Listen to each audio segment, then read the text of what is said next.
Alrighty, hello again, this is Trace Majestus, and we're back in Elite Dangerous Odyssey, and back into exploration, or at least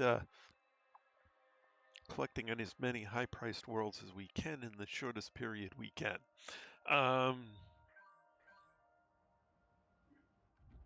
Seems we have a different route tonight than any other. It's like this route generator just completely gives. It's like every time it starts off in a different direction and gets a different set of worlds. All right, whatever. Galaxy map. Here's the galaxy map, Commander. Let's see if we've been to the first few of these.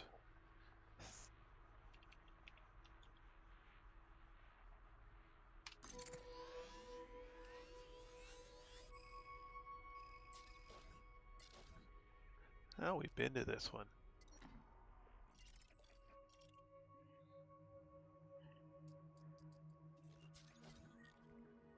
And we've definitely been to that one. Okay, so that one's no good.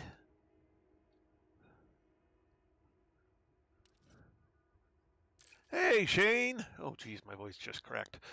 Come on, go back to the galaxy map. There we go. Alright, let's try the second one. 45,488.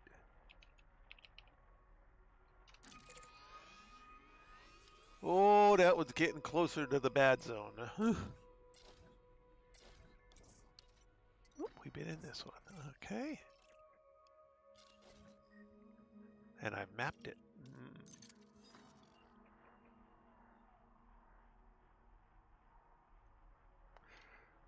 Okay.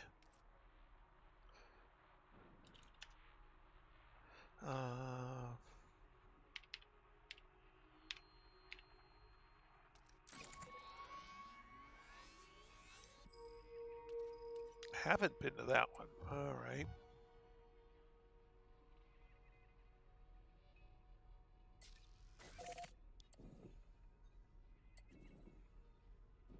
I don't like the direction it's going. It's going to put me right in the middle of the Thargoids. Ah! All right, 6 jumps to start the route. Okay.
Nope.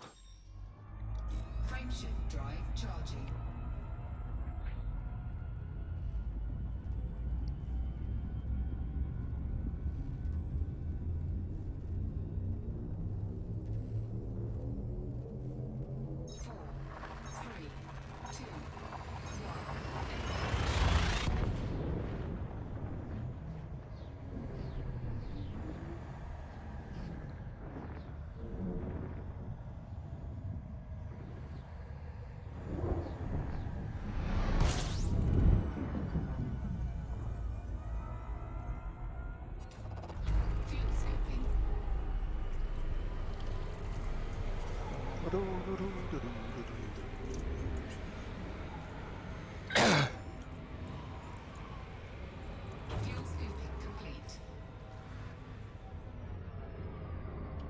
Anything good here? Nope.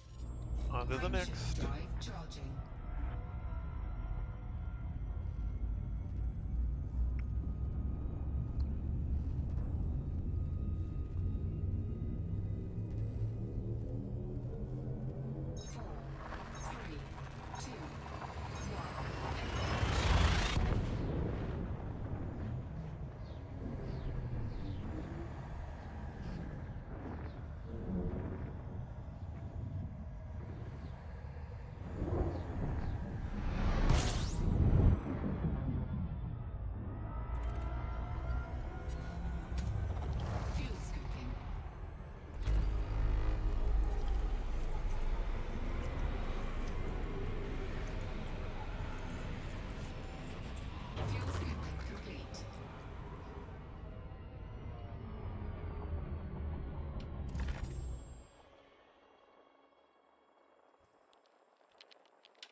Hello, Nemesis.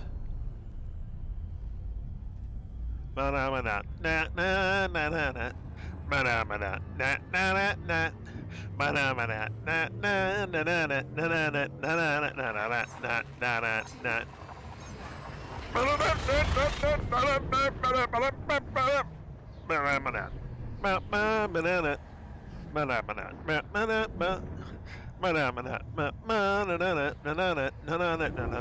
na na na. And then set on repeat.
And now, Mr. Fozzie Bear!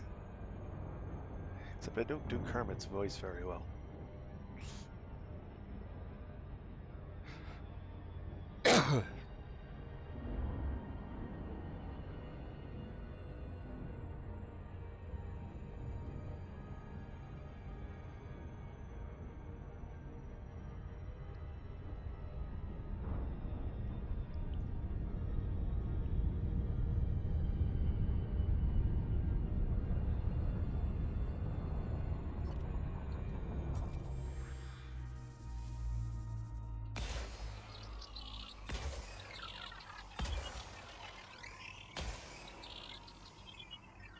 Harry, Flynn, and Sirac. Shrek!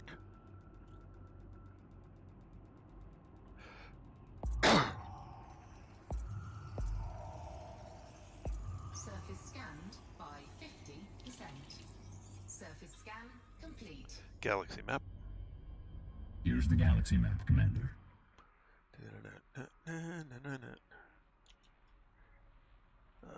50638.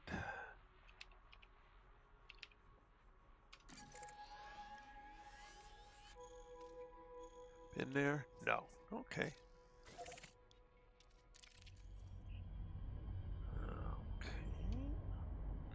Check that one off. And on we go.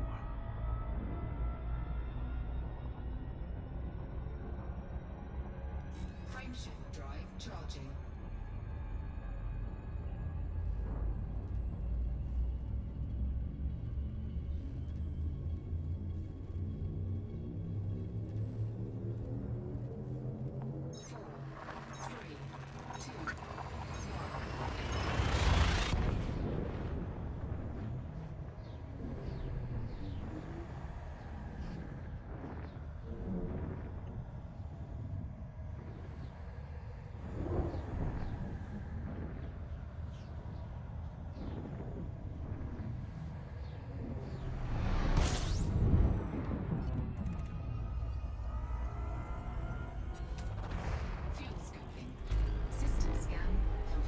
System scan complete.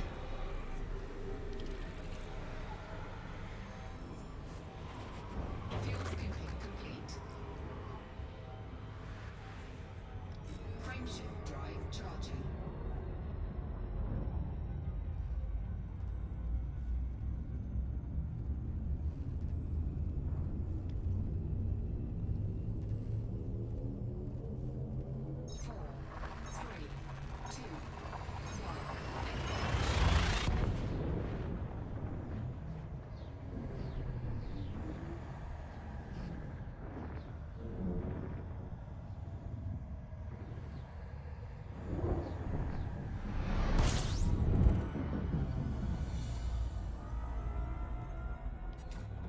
Fuel scooping.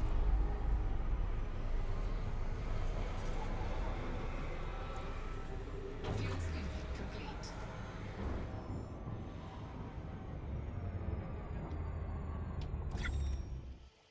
Just the one.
Do do do do. Doo-ba-doo-doo. Matt Graham and Caden Phoenix. Surface scanned by 50%. Surface scan complete. Galaxy map. Here's the galaxy map, Commander.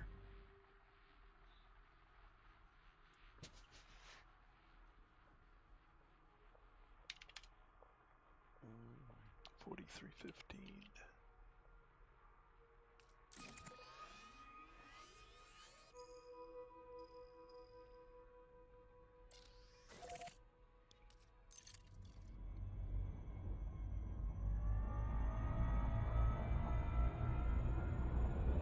Frameshift drive charging.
section.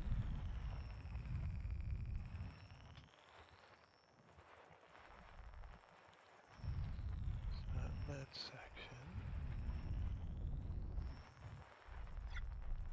Alright.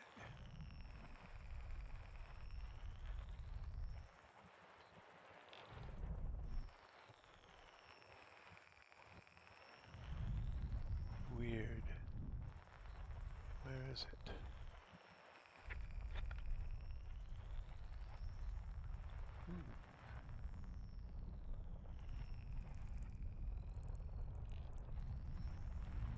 Okay, I may have to map all of them to just try and find it.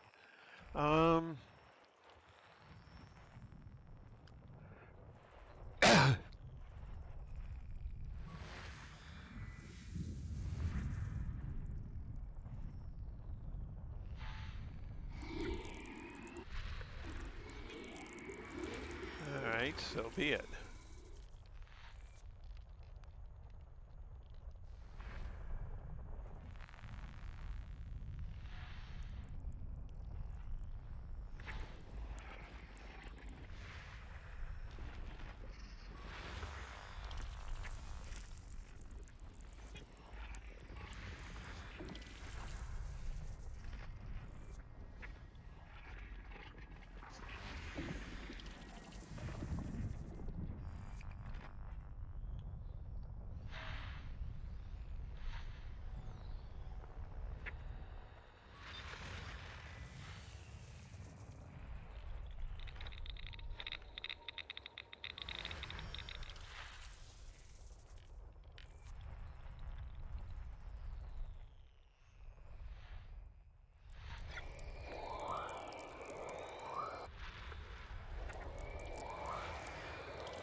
There's 6.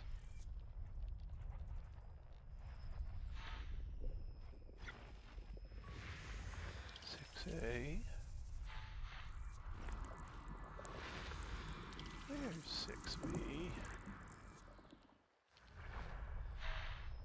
Alright, we might as well get the rest just because we're here.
System scan complete.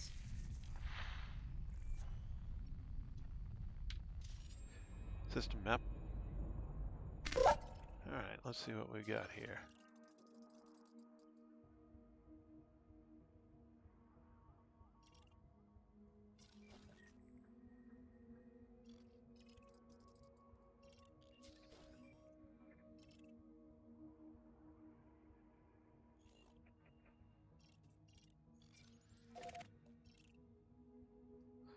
Well, let's go see the terraformable.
Executing loop of shit.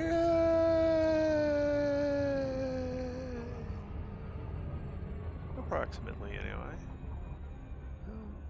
Whatever. Whee.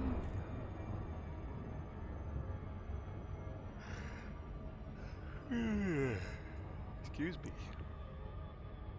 Glad it's Friday. I can get up a little later tomorrow.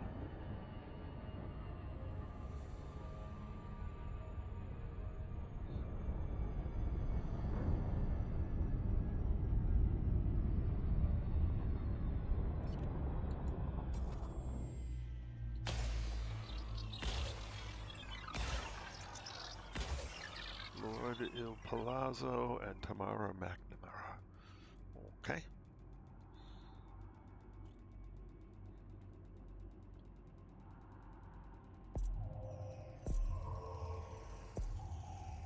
Surface scanned by 50%. System Surface map. scan complete.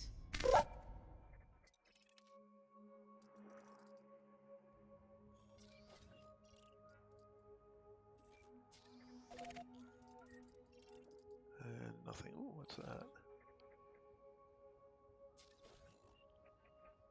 Rocky World. Rocky World. Yeah, everything else is rocky, so just one more, alright.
Surface scan complete.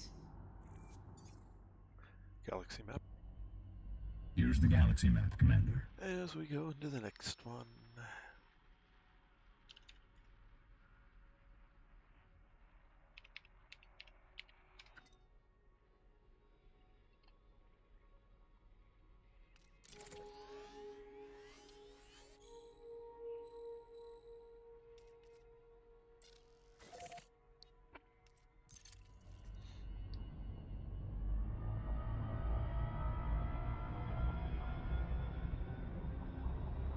Frameshift drive charging.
unending loop of shame. Oopsie.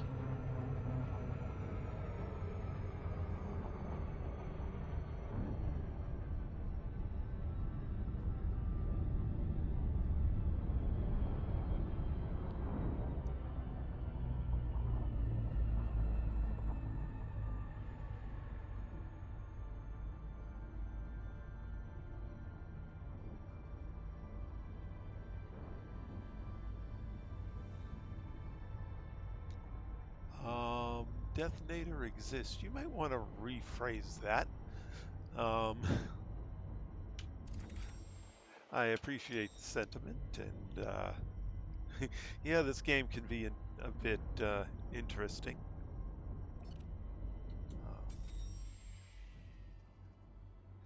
But I do try and keep my YouTube channel safe for work, so I won't be approving that comment. If you want to rephrase it to something that's more work safe, I'll be happy to reply.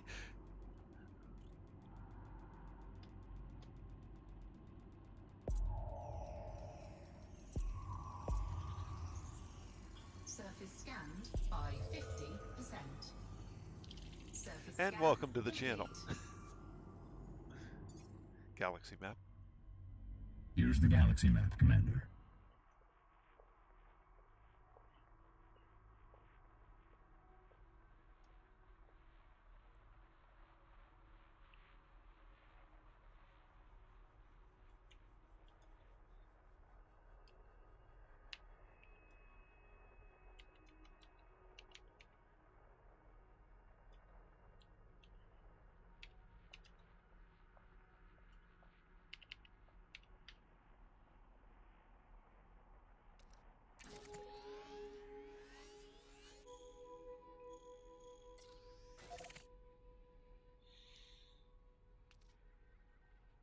Three jumps.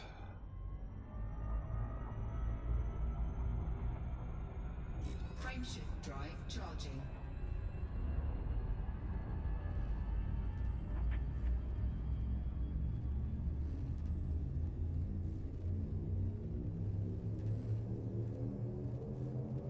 Four, three, two,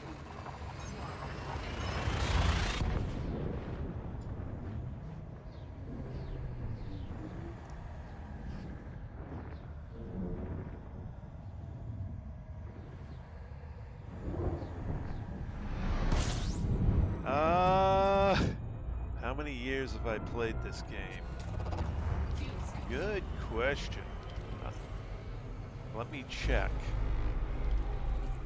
I think I'll have to pull up. fuel scooping complete. I'm gonna have to pull up Steam because I started on Steam first. But I'll have to look up exactly how long. But I basically bought this game and started playing one week after the original Elite Dangerous went live. So I did not play the beta or alpha testing, but I found out about it 3 or 4 days after it went live. Looked at what people were doing on YouTube, and then bought the game. So it's been, I think, at least 5 years now.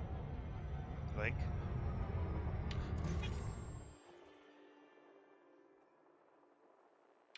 And this is not my main character, if you're curious. This is my secondary character.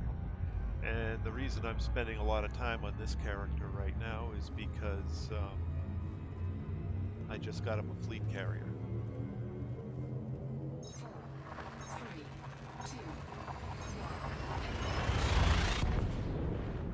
2015? Okay. Well, that's how long I've been playing it. God, has it been that long already? Wow. fuel scooping. It's been a while.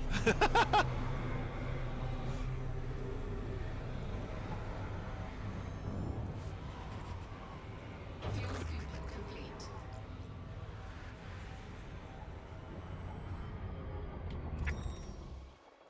So yeah, it was like, so 2 April, so it's around 9 April of 2015 when I started on my first character, which is on my other account, not on this account. This account is through Epic, the other one's through Steam.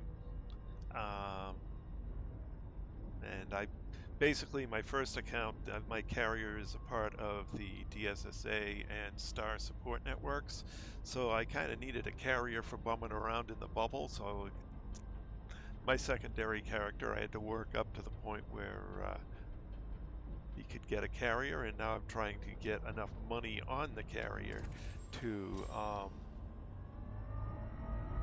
not have to worry too much about grinding it. So since we've got this lovely reward for this community goal with 3 times value on the exploration data. 4, 3, 2,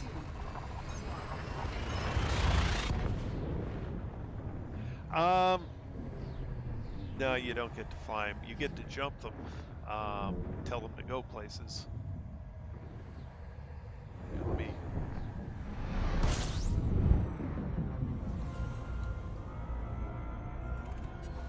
scan this and get a little bit away from the star, and I'll kind of show you a little bit. Fuel scooping complete.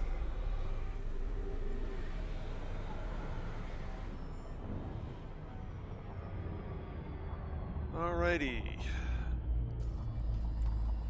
Carrier management.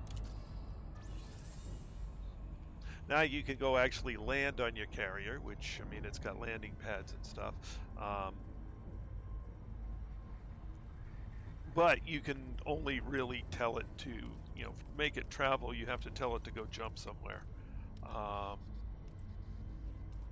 It's this tab up here. So I can go here, and it's my carrier's currently here in AD Leonis, and I could, take somewhere like here, and I could jump it there. If I happen to have mapped a system, which this one I have, I could say, well, I want to jump out to that planet in it, unless there's too many carriers in the system. You can also land on, like I said, and also walk around the carrier. And in fact, did a video from, I don't know, week and a half ago back. I was actually on the carrier and walking around on it.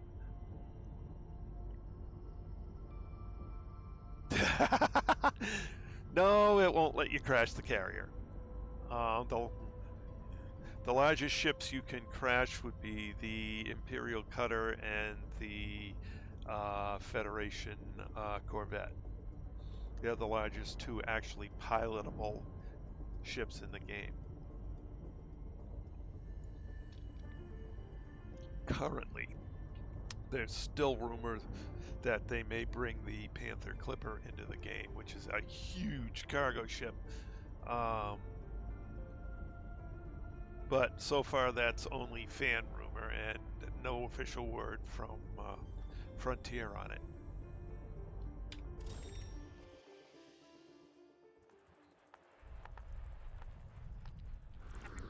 They've been silent on it, which basically tells me they're not currently planning to, but they're not going to leave it out of future plans if for some reason it becomes necessary for the story for it to be in game.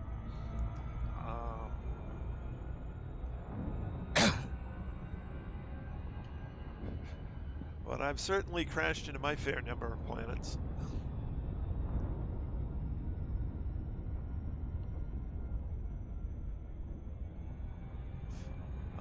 Actually, you can go back in, I think it's 2.5 weeks on my channel, and you can watch me jump the carrier. Uh-oh. I wasn't paying close enough to what I was doing. Executing loop of shame.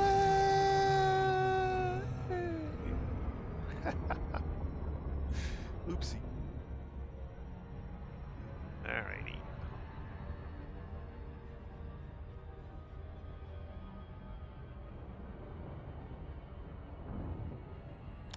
Okay, so the carrier you can buy modules and cosmetics for.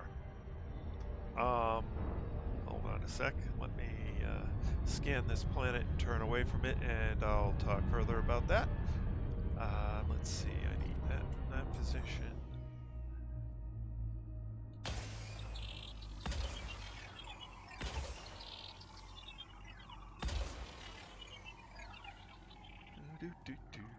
Peter Quill and Gnarls Marksley.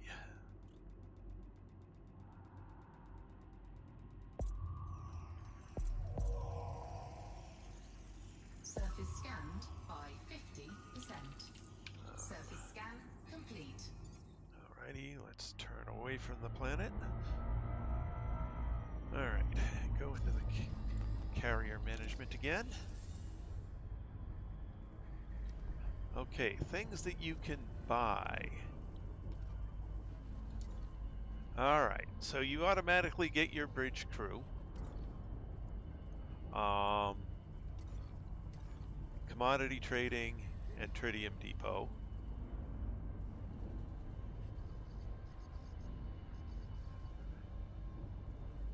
They have been noticeably silent on that. So it may be possible, it may not. People have asked and they have basically said, we can't tell you.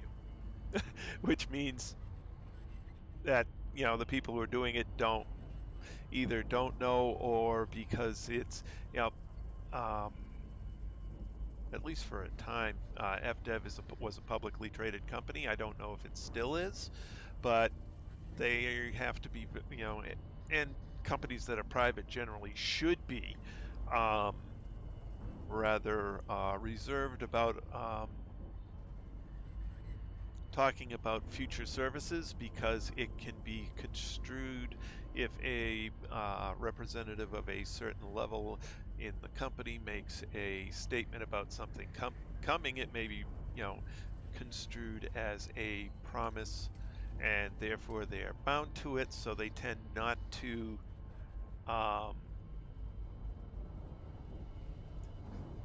be too specific on it. I think the only thing they've said so far is not at this time.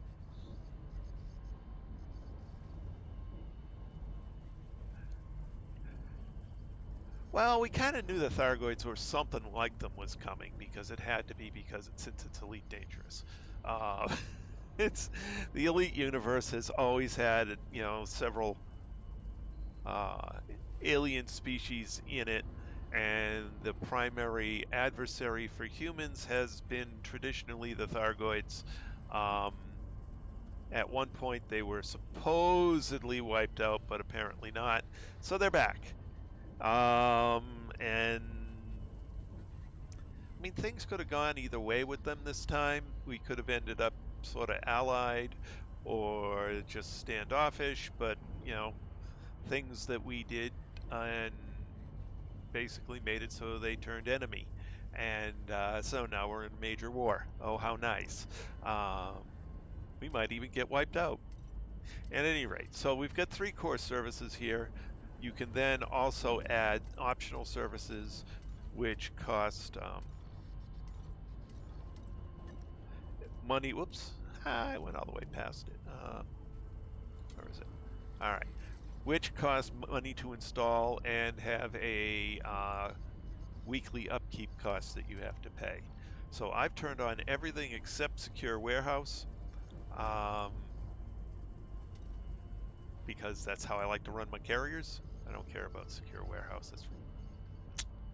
And you can see, you know, Secure Warehouse cost 165 million to install and 2 million a week to have active. That's a lot. Plus it takes 250 units of space, which could be better used for cargo. But I've got all these others turned on, which allows me to repair my ships, refuel my ships, store ships and components for my ships, and basically I can sell stuff at the concourse bar, or set up buy orders at the concourse bar for on foot stuff, and I can, sell my exploration data, as well as my scanning data for the plant life forms that are out there. So it's I got most of everything turned on. And in addition to that, you can buy a skin, skins which get the layout, change the layout of the carrier, and you can buy the color schemes of the carrier. So it's a bit of a sink for both arcs and in-game credits. You can see my weekly upkeep cost right now is just a little under 33 million credits a week.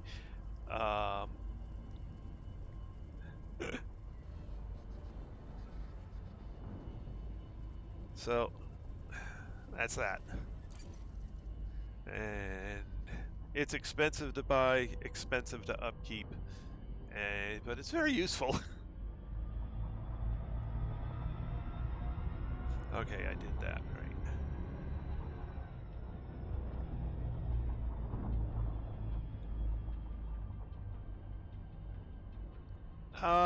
Fleet carriers automatically flee any system that becomes infested with Thargoids. And you can't jump into a system that's infested with Thargoids. So Thargoids and fleet carriers do not come into conflict.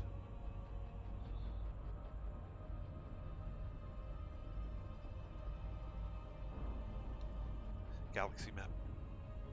Here's the galaxy map, Commander. Yeah, and the fleet carrier is not something you can fly. You can tell it to jump somewhere, but you can't actually fly it.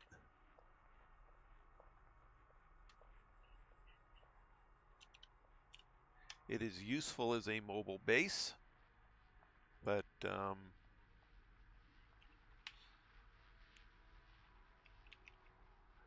that's about it.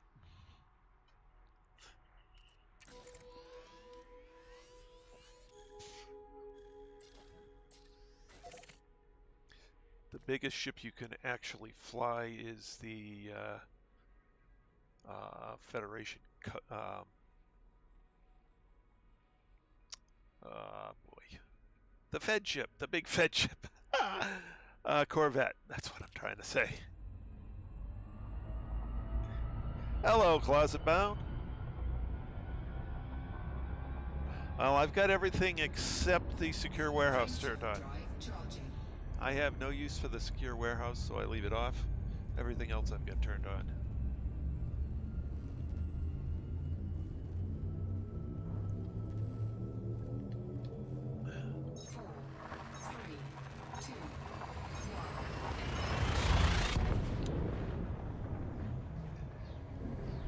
Your fleet carrier can go into high orbit on just about any stellar body that you can get to. There may be some out there that you can't, but I don't know of any.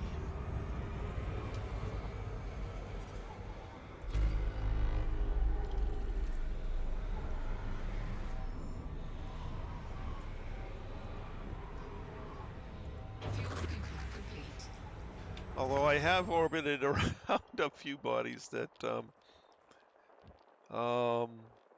let's just say it wasn't, the carrier wasn't useful there. There was one stellar body I landed around where the orbit speed was too fast to land on the carrier, so once you left the carrier, you couldn't get back on.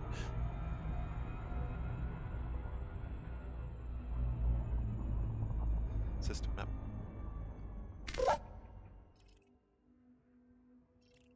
Great.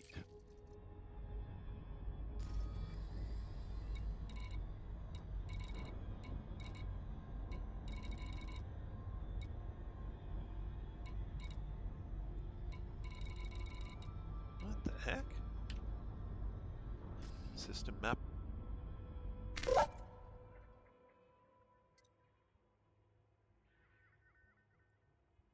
Less than 1% of the galaxy. I have been...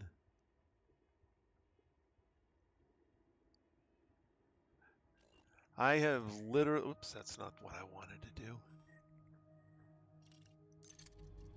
I want to do this. Yeah, I went to there and I didn't scan it. Darn it. Where are you? Oh, it's out at the B star. I wonder how far away it is. Distance, distance, too far to go. Okay. Frameshift drive charging.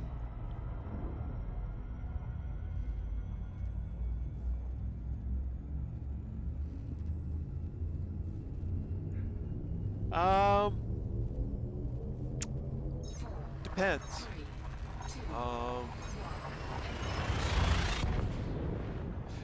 2, In a minimal capable ship to do interstellar travel, which is approximately 2021 light years, you can get to Sagittarius A in about somewhere between 15 and 20 hours of flying. In a ship like I've got here with 51 light years of jump range, I can probably get to Sagittarius A somewhere between 10 and 15 hours of flying, something like that. I've never really tried to speed run it.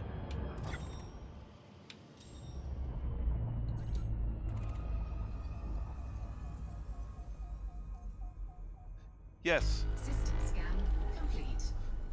This game is a 1-to-1 scale model of the Milky Way galaxy.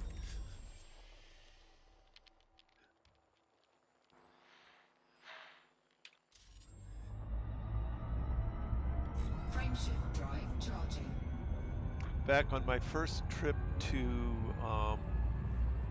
Beagle Point, which is the furthest navigable point in the Milky Way galaxy from Earth, it took me... Now this is not a straight line to get... Well, there's no straight line to get there because it gets too sparse out there. But I think it took me 40 to 60 hours. It's probably closer to 60 hours of actual real time to fly there. If I wanted with this ship, I could probably get there in 20 hours or less, because this ship is kind of extreme. I don't know. I'd have to figure out. I mean, it's. Yeah, let me figure something out here. Oops. Let's do this.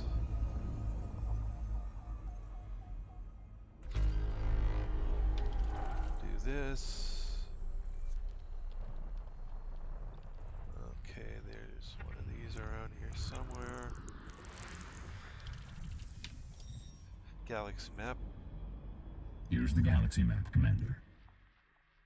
So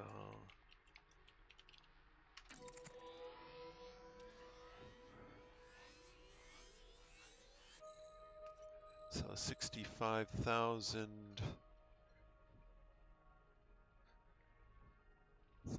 so it's about 1,500 jumps. So 1,500 jumps would be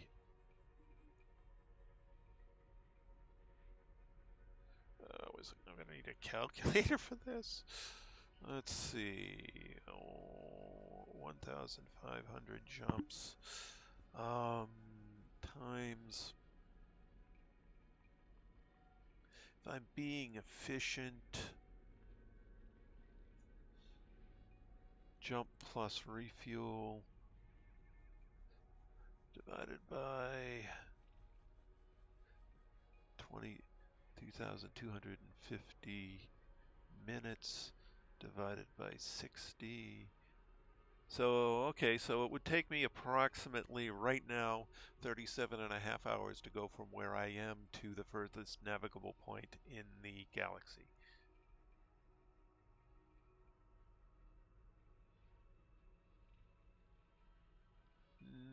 You can run if you get too close to any star, you'll drop out of Super Cruise.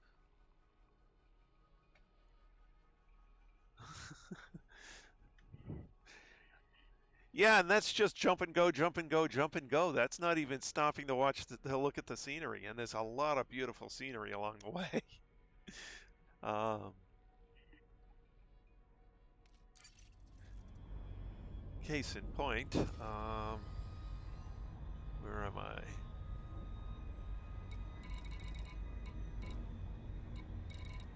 A5.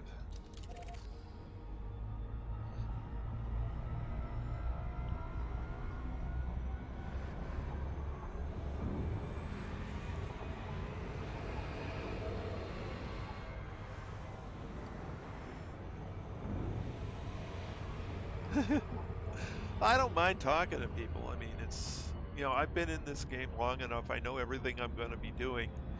Um, the reason I'm doing this right now is basically just to gather money for my second character's carrier so that I can, not spend quite so much time on getting upkeep on it over the next couple of years.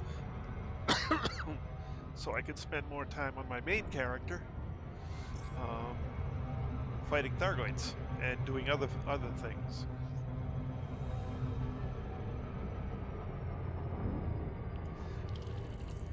You know, like I said earlier, I mean, this is a 1-to-1 scale. This game is full scale. It's not exaggerated, it's not compressed. We have the entire Milky Way galaxy to run around in. Well, minus a few exclusion zones. Odyssey. Definitely Odyssey.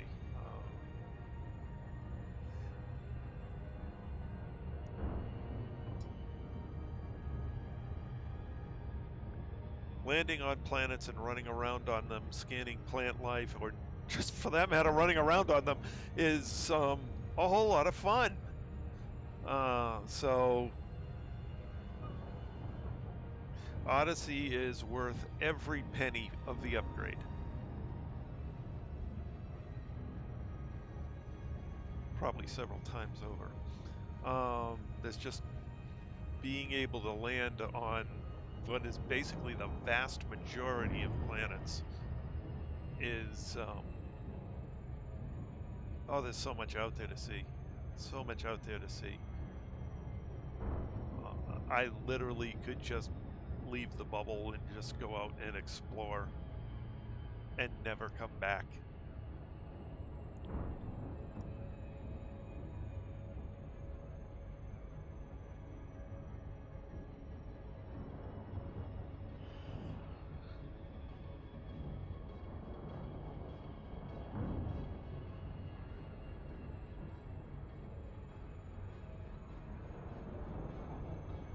Drive around on planets, mining tritium for carrier fuel. Yeah, sure. No problem. Could do that forever.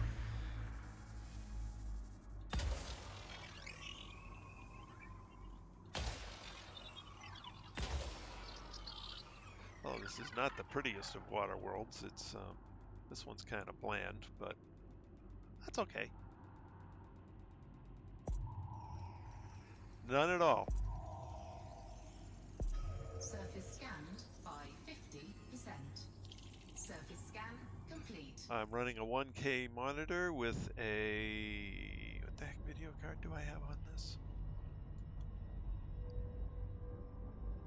And I was running, geez, a 10-year-old video card and not having any problems on this. And then the video card died, and luckily I was able to pick up a new one.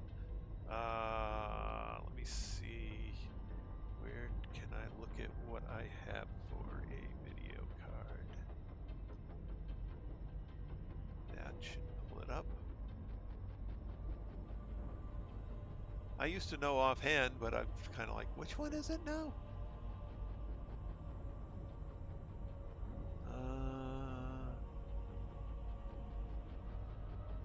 Settings, resolution.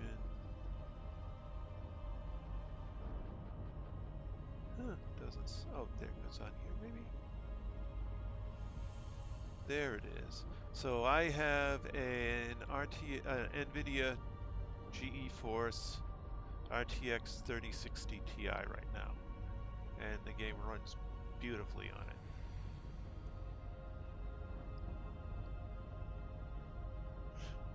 No.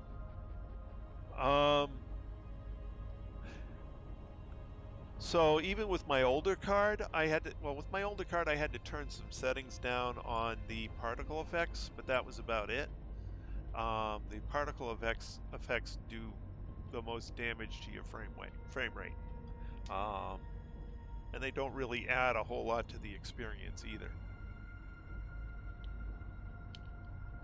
So you can tune the game down to some pretty low spec cards and still run it pretty good. All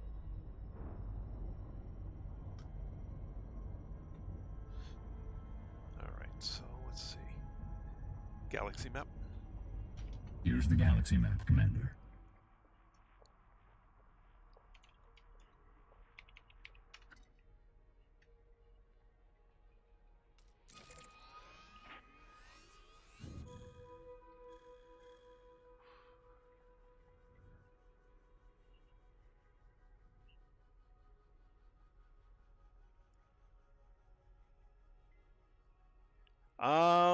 Okay. Then you need to do some tuning in game. But you can get it to run just fine. It sounds like your graphics settings are just set too high. All right, let's see if I can go here. Graphics. So I turn blur off, super sampling down to 1, particle effects to low, and that's about all you really need to do. Yep. Super sampling is the next one.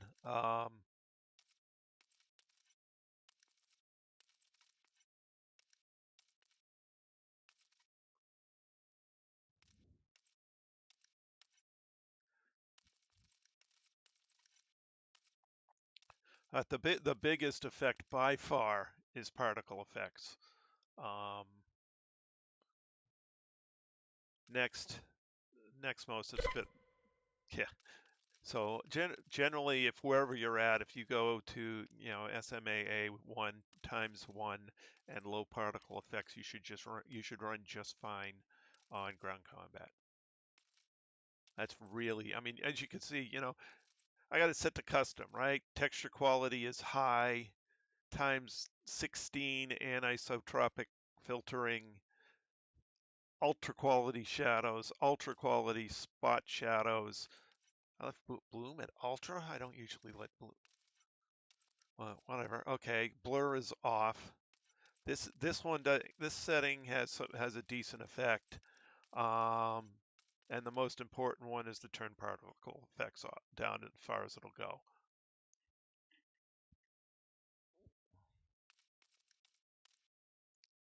I don't even know why that's set at medium. Give me that. Can I go higher? No. Right. Terrain quality, ultra. Blending, ultra. Terrain work, maxed.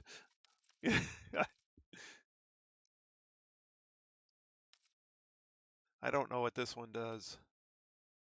Jet clone quality. I didn't like the higher setting on that. I didn't like the visual.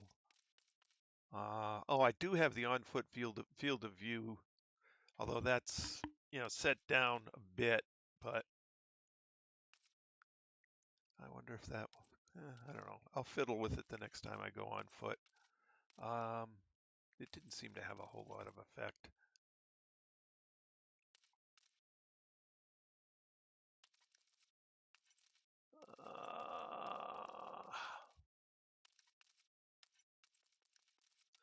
Super sampling, upscaling is normal.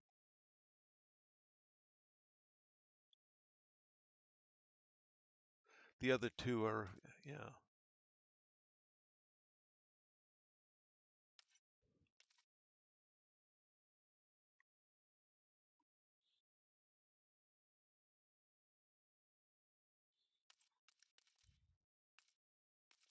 And I haven't, I played around with it and just made a few minor alterations for what it suggested for default.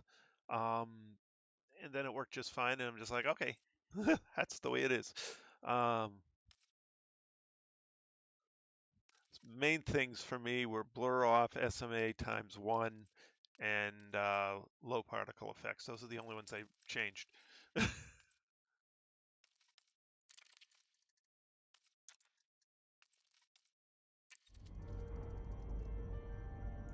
Oh, that will really lag it.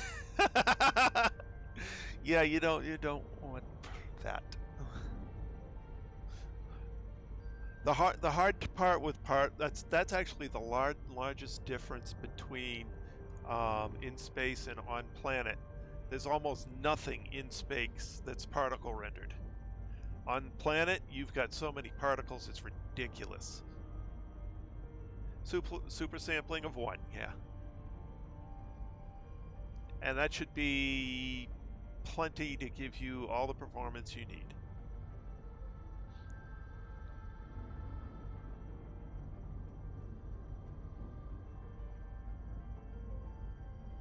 All right, what am I? I'm still pointed there, right. Galaxy map. Here's the galaxy map, Commander. Hit fire. Ross 445. I forgot to tell it to go there. All right, now we got a route plotted. So just turning those particle effects from ultra to low, you should see an immense improvement. Setting the super sampling down to 1, yours was probably set at something like 4. Will also have a fairly large effect. And after that, it's twiddle here, twiddle there.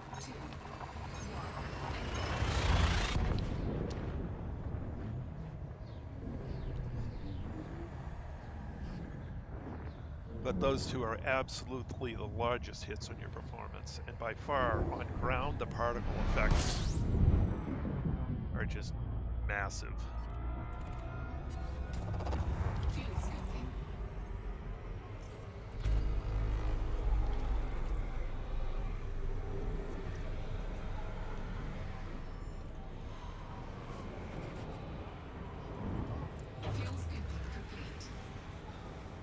Well, glad I can help.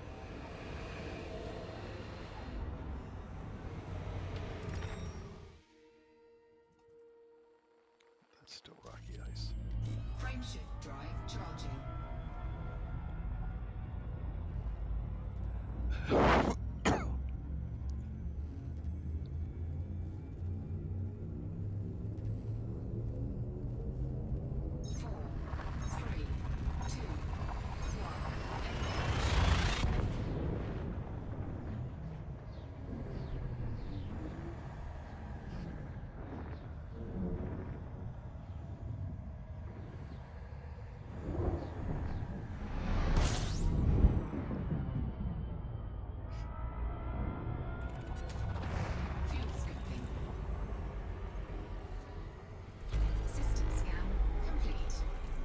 Sure, now that I want to jump out onto a planet, gonna not give me one.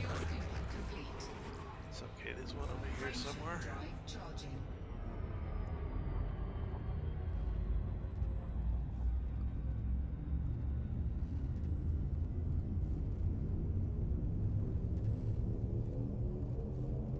I think you'll be surprised at just what the difference is when you turn those particle effects down. They're ridiculous. So works your graphics card ridiculously hard for minimal gain.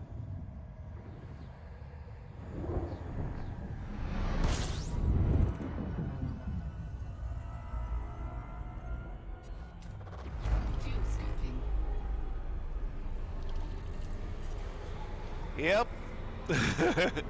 That's about right. Fuel scooping complete.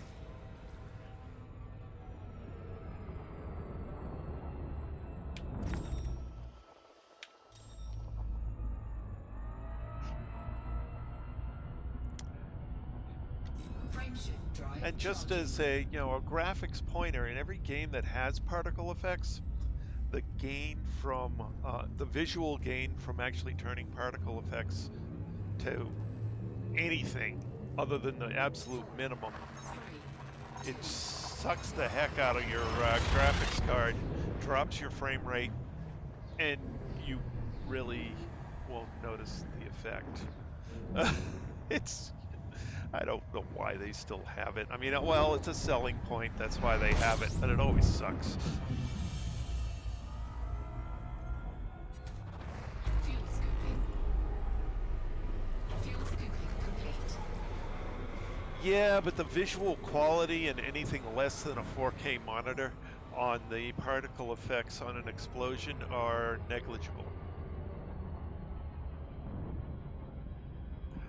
Moonlight would be a combination of blur and ambient occlusion, or blooms. Um, that's also fairly expensive as far as a graphical computation, but it's nowhere near as bad as particle effects. Yeah, and I usually turn the blooms down for one specific reason. Um, that an Earth-like? Nice. Is that the one I'm looking for? Yes, it is. All right. I turn bloom down because usually you end up with screen glare too quickly, so it's not. It doesn't produce a desirable effect for anything where you want to actually play a game. If you're, System just scan generating complete. pretty pictures, bloom is not a bad thing. Um, Playing any sort of game, no, you want to turn bloom down or off because it makes it difficult to play and costs a decent amount of GPU time.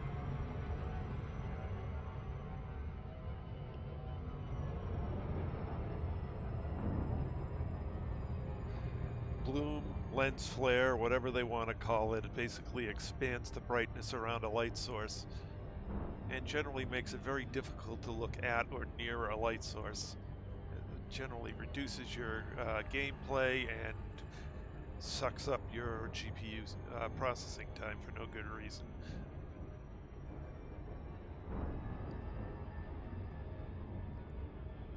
Makes the game less playable. So I always turn bloom down or off. Um, I'll turn particle effects down or off because visually they don't really do much of anything. Some people can see the difference. I can't. Um,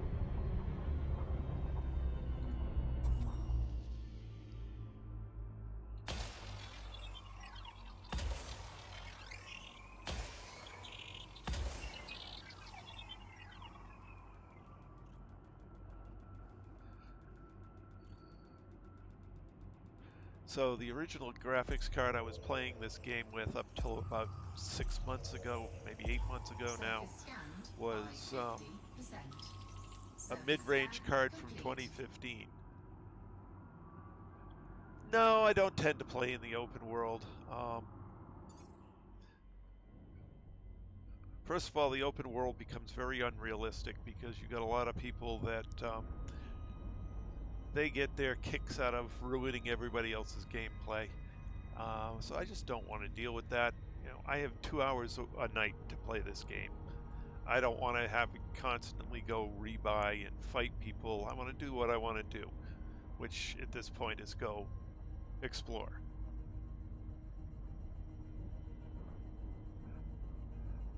Private group, okay, so here's the real difference. Right now I'm in solo, which means it's me and NPCs.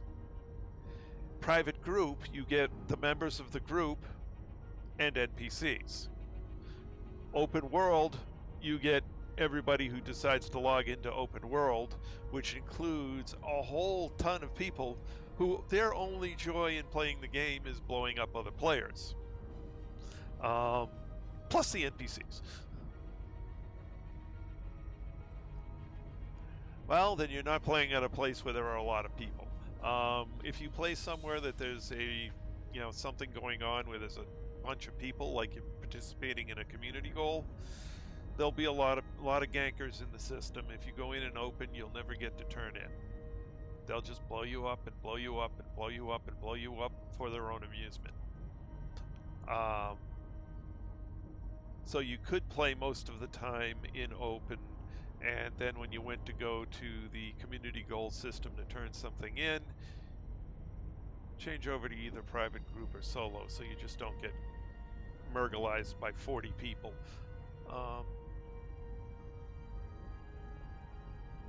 It's just, open world is just not realistic. Oh, Kevin is one of the more infamous ones, yeah. There's plenty of others.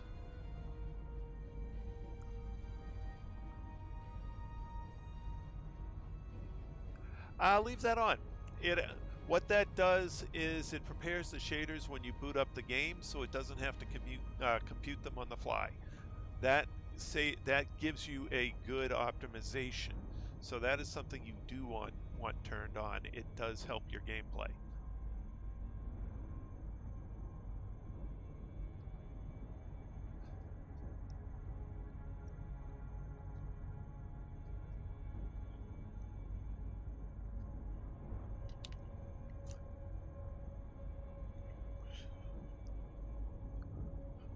I don't even know why it's an option. it's that much better. Where am I? Okay, I finished that. It certainly is. There's a lot of standard things. I didn't turn it down on this game, though. It's really not that bad in Elite. But yeah, it's another one that if you've got frame rate problems, you can turn down ambient occlusion. But I expect with your card, just turning off the particle effects will be more than enough to get you all the frame rate you want.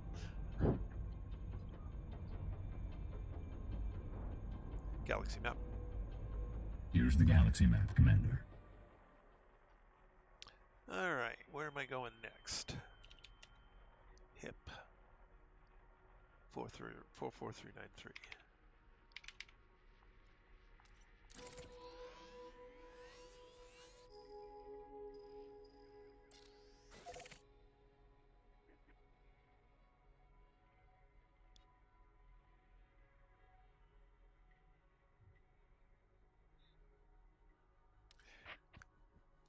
The Challenger's a nice ship, or is it Chieftain? Hold on, where's my cheat sheet? Let me pull up another page. Ships. That's the Chieftain.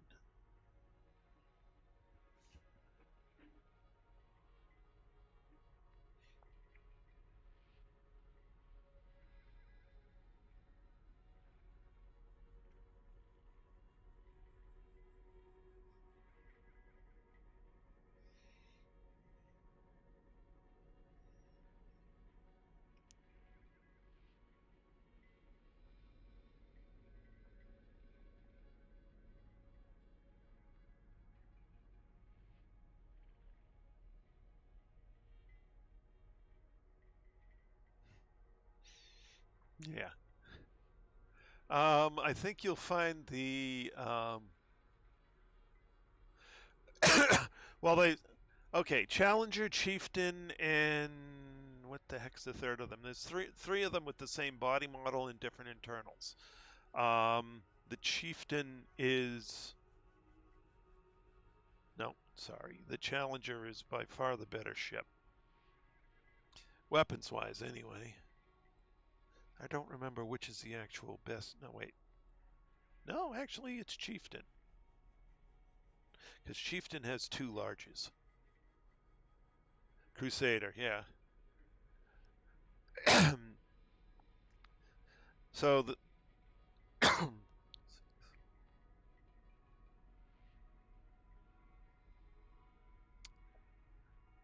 okay, so the Chieftain will give you better speed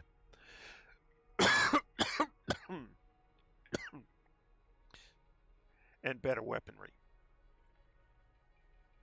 The Challenger, you've got an extra class 6 cargo bay, although it's got the other cargo bays are smaller.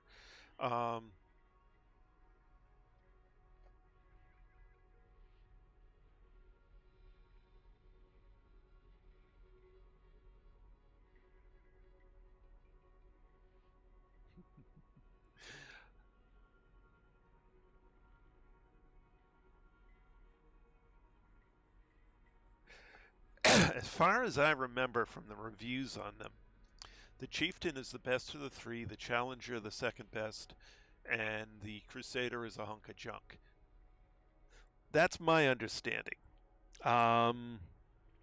Somebody may have a different opinion. Oh my God. Yeah, the Challenger is a hunk of junk. Okay, so what the hell did they do? They screwed the whole thing up on that one. So the Crusader is basically has the same weapons as the there's my alarm. Has the same weapons as the Challenger, but worse internals. The Challenger looks like it's better for cargo, although still not great for cargo. And the Chieftain looks like a better choice for a fighting ship because you got a base speed of 235 and 2 large hardpoints. I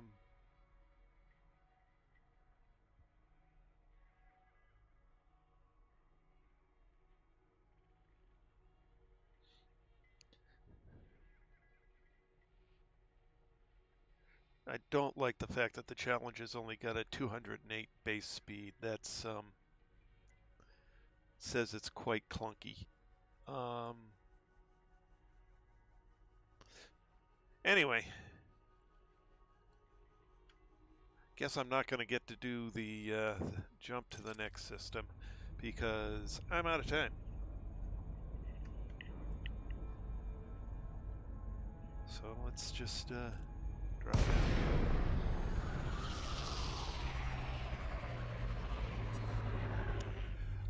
Hard points and speed. There is a significant speed difference.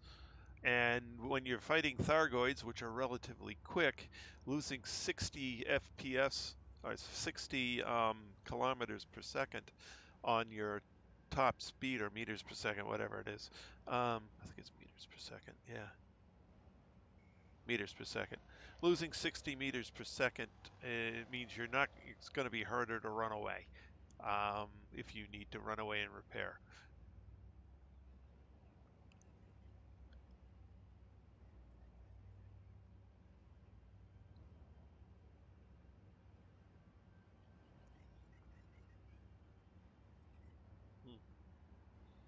Yeah, Chieftain is a nice ship.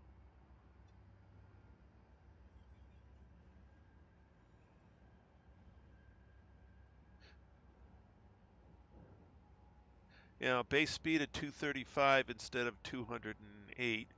That's nice. 2 large hard points, a medium, and 3 smalls. That's a good spread. I like the fact it's got 2 large. You could take the top spot and put a 6E, put a 6A shield generator in there. So it's got no real difference in, shield generator. Wonder if there's any thruster differences or anything like that.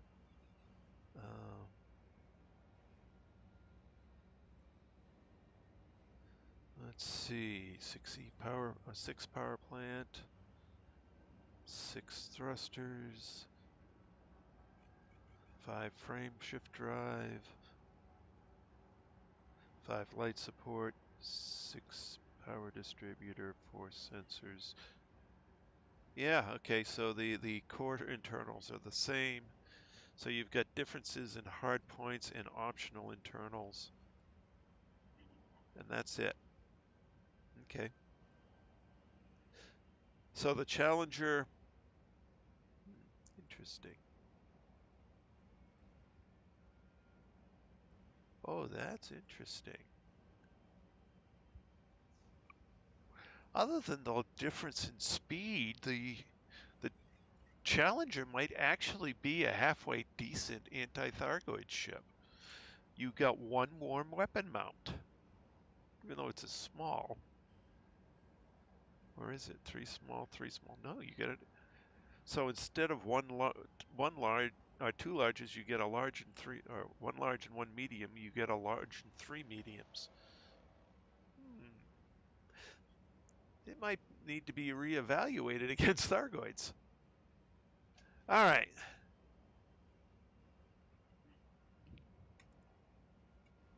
I haven't considered that. Okay, well, that may be worth looking into someday when I have time. In any case, my time to go to bed alarm has gone off, so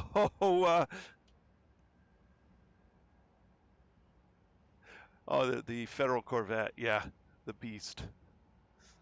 That thing's massive, though not very good against Thargoids.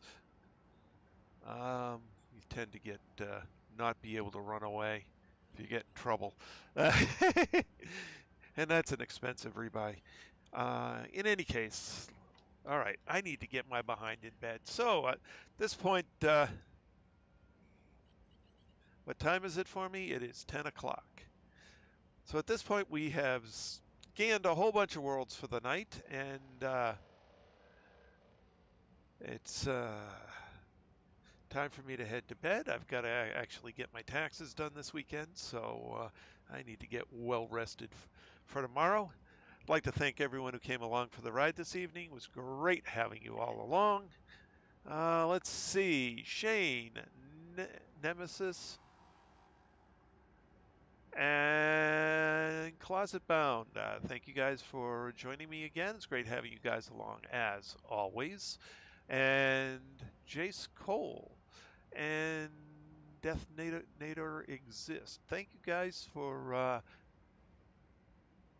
coming to the channel. It's glad to have you guys, and hopefully you guys will join us once again. That being said, I am very much out of time, so we'll pick this up again tomorrow night, 8 p.m. Eastern Time. That's all for now. This is Trace Majestus signing out.